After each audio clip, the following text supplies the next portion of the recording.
Sticking with the markets, because Afrinvest, one of Nigeria's largest investment banking and financial services group, today held an investors forum that considered the investment strategies and outlook for the new year 2023. Robert Omotunde is the Chief Investment Officer at Afrinvest Asset Management and is connected into the studio now for this conversation with me. Good to have you on the line tonight, Robert. Give me some background into what your team at Afrinvest considers as strategies for investment in the new year 2023. Well, I think that what we try to do is to look at the biggest events that have happened in 2023 and how, 2022, and how the market, has reacted to, most of these issues. We dimension the fact that inflation has been the biggest conversation in 2022. And from inflation perspective, we've seen different global systemic central banks, make a move to ensure that we put a rein on inflation. And most of their moves have been to tighten. So we've seen tightening across, the US economy. We've seen it across major European economies. We've seen Bank of England, and other major systemic central banks, not just within the developed economies, but also within the sub-Saharan African market, Nigeria not being an exception.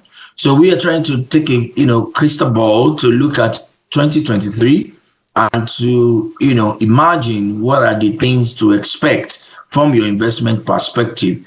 And that was what formed our, opinion about the strategy we think investors should deploy in 2023. And some of these strategies, I think there are about 6 key highlights in that strategy. The fact that we expect that there will be muted level of inflation globally in 2023. And because of that, yield environment may begin to correct as we move into the new year. Muted downside volatility is one of the things we preached. We said that market timing is going to be very essential and valuation repricing is definitely inevitable. However, investors need to be very cautious in terms of how they position their portfolio. Of course, rotation must be in and out, from asset classes that have returned decently to other asset classes that still offer opportunities. But of course, diversification must be a bias towards fixed income because we think that fixed income will be the biggest gainer as we look into 2023 on the back that we've seen, massive rise in yield on the back of, the interest rate hikes we've seen across board. But in 2023, we think that the pace will be slower. And because the pace will be slower, we expect the market to react more, more aggressively also for a yield moderation in 2023. Let's do a very quick look into the outgoing year 2020. So give me a few points around how you think the year 2022 had been so far with the raft of interest rate hikes, inflation chasing by central banks around the world, and those cautious warnings being rolled out by the IMF, by the World Bank, and others as to why central banks need to slow down a little bit on interest rate hike and all of that. Do you think the year 2022 had been positive so far for investors across the board? Well, investors have had their fair share of the, of the bads, in quotes, for 2022. And that is because of the event of February 24, the Thursday, if you like, call it Black Thursday, because the world woke up to the continuation of recovery that we saw in 2021 after the COVID-19 pandemic hit and brought global economy into recession. Unfortunately, that was not to be because Russia struck in Ukraine, and that led to volatility in global energy prices. Of course, all of the sanctions from all of the European countries, the NATO and the European Union, all of these did not help in terms of how, global economy is now reacting. And that's why we're talking about inflation as being the phenomenon. Now, it is evident that there needs to be a slower pace of that, hiking of interest rates, and which is what IMF has been talking about. However, a country like US Fed, for example, is not ready to, slow down that pace just yet, even though the market is already guiding towards the end of that tightening cycle.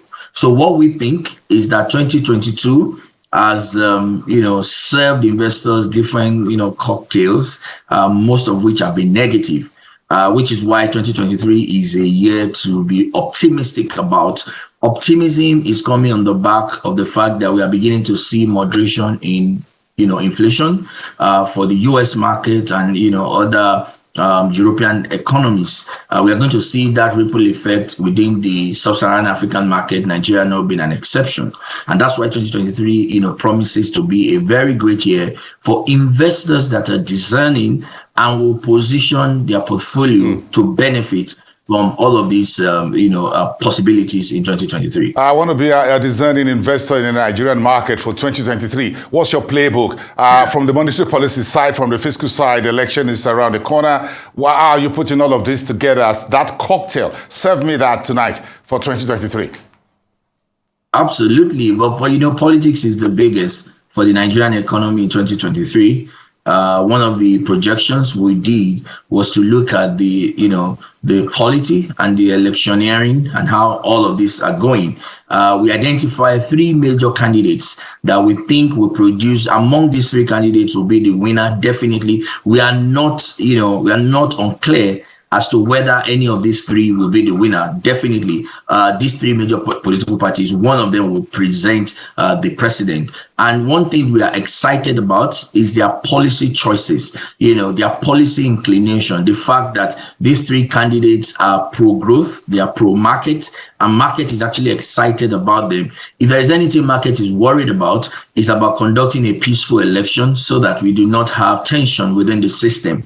If the election is peaceful, largely whoever emerges the winner of the election, we think that market is going to rally, provided is one of these 3 major candidates that we looked at. So what investors should be careful about as we prepare for 2023 is to position across asset classes. However, for the fixed income market in Nigeria, it's quite unclear because of the level of inflation. By the way, our projection for inflation is not expected to significantly moderate until about June. And by then we also expect that more tough choices will come in, subsidy removal as the government has guided. And I think that because elections will be over, the government will have more courage to take a bite. It's a bitter pill, but I think that it will be in the best interest of the country to take that pill.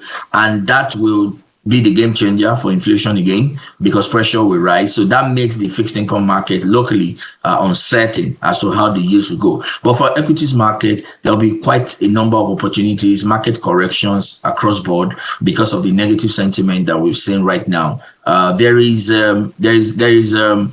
light at the end of the tunnel. This dark cloud, surely we have some some silver lining, which we are optimistic about in 2023. All right, Robert Omotunde, Chief Investment Officer at Afinvest Asset Management. Thank you so much. We really appreciate your insights into the investment market and outlook on 2023. See you next time.